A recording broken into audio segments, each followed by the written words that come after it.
আজকে ভ্যানিটি ব্যাগে আমাদের সঙ্গে রয়েছেন আইনজীবী পায়েল ভট্টাচার্য। তো আমরা ওনাকে পেয়েছি আমাদের সঙ্গে, আর ভ্যানিটি ব্যাগ তো মহিলাদের জন্যই চ্যানেল। তাই পায়েলের কাছে আমার প্রথম প্রশ্ন হবে আজকে যে যেসব মহিলারা শ্বশুর বাড়িতে অতটা সুরক্ষিত বোধ করেন না, মানে অনেক সময় হাজব্যান্ড বিয়ের 10 বছর 20 বছর 30 বছর পরে এক কথায় বলেন বেরিয়ে যেতে, সেই ক্ষেত্রে মেয়েটা কতটা সুরক্ষিত তার শ্বশুর বাড়িতে? পুরোটাই সুরক্ষিত। এরকমভাবে বাইরে বেরিয়ে যেতে যদি আপনার স্বামী বা ধরুন শ্বশুরবাড়ি অন্য কোনো লোক আপনাকে বারবার ধরে প্রতিনিয়ত বলতে থাকে, তাহলে প্রথমত যদিও ওই বাড়িটার ওপর আপনার আইনত অধিকার নেই, তা সত্ত্বেও আইনিভাবে আপনাকে কোনোভাবেই বার করতে পারেন না যতক্ষণ পর্যন্ত আপনি নিজে সেখান থেকে বেরিয়ে যেতে না চাইছেন।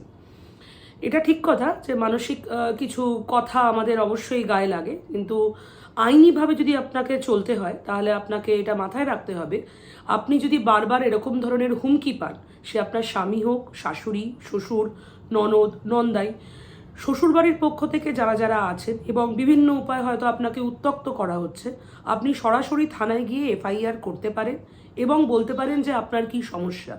প্রত্যেকটা এফআইআর লিখিত করে বলতে হবে এবং কোর্টের দ্বারস্থ হয়ে আপনি নিজেকে সম্পূর্ণভাবে সুরক্ষিত করতেই পারেন। তো কোন কোন অ্যাক্টে এইগুলো হয়? প্রথমত আছে মেনটেন্যান্স অ্যাক্ট, ঠিক আছে, যেখানে আপনাকে যদি কোনো খরচ খরচা না দেন এবং বারবার ধরে সংসার খরচের বলার পরও আপনি উপেক্ষিত হচ্ছেন, সেক্ষেত্রে আপনাকে কি করতে হবে, 125B আপনাকে ফাইল করতে হবে যে কোনো অ্যাডভোকেটের সাহায্যে। যদি আপনি দাম্পত্য কলহ বা আমি আগেই বলেছিলাম শ্বশুরবাড়ির তরফ থেকে যদি আপনি মনে করেন যে বিভিন্ন কটূক্তি আপনাকে করা হচ্ছে, তাহলে আপনি ডাউরি প্রভিশন অ্যাক্ট করতে পারেন। দুটো আইন আমাদের দেশে প্রচণ্ডভাবে এফেক্টিভ। এটি ছাড়াও আপনার যিনি অ্যাডভোকেট হবেন বা লয়ার হবেন, তিনি বিভিন্ন উপায়ে আপনাকে সাহায্য করতে পারেন। এটা ছাড়া যেটা আমরা আইপিসি সেকশন জানি, যেটা এখন বিএনএস হয়ে গেছে, সেখান থেকে আপনি 498, 406 এই ধরনের সেকশনগুলো ইউজ করে আইনি সাহায্য অবশ্যই পেতে পারেন। তো এতে কীরকম খরচা হতে পারে?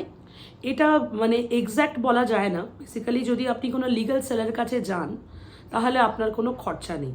থানায় যদি আপনি মনে করেন যে আমি আমার অভিযোগটা লিখিত করে দেব, কিন্তু অনেক সময় কি হয়, আমরা যেটা লিখি সেটা থানার লোকেদের কাছে হয়তো বা গ্রহণযোগ্য হয় না বা হয়তো বা কোর্টে গ্রহণযোগ্য হয় না।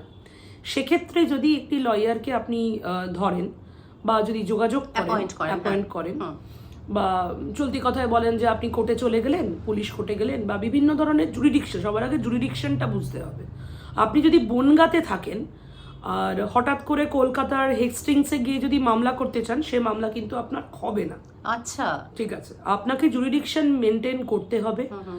যেমন আমাদের এখানে যদি আমি বেহালা জুরিডিকশন এবং আলিপুর পুলিশ কোর্টে জুরিডিকশন বলি, তাহলে তার মধ্যে আসে কি গড়িয়াহাট, ভবানীপুর, ঠাকুরপুকুর, বেহালা, পর্ণশ্রী, তারাতলা এবং বিভিন্ন রকমের থানা, রিজেন্ট পার্ক, হরিদেবপুর, সেই সব জায়গার যারা অধিবাসী বৃন্দ আছেন তারাই সেই থানার লোকেটেড এরিয়া বা জুরিডিকশন অনুযায়ী মামলা করতে পারেন।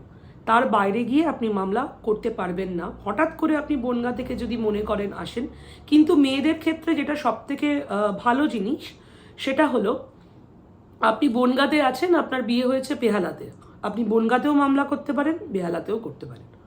এটা আপনাদের জন্য ফ্যাসিলিটিস আছে। আপনার বিবাহিত মেয়েদের ক্ষেত্রে, অবশ্যই বিবাহিত মেয়েদের ক্ষেত্রে।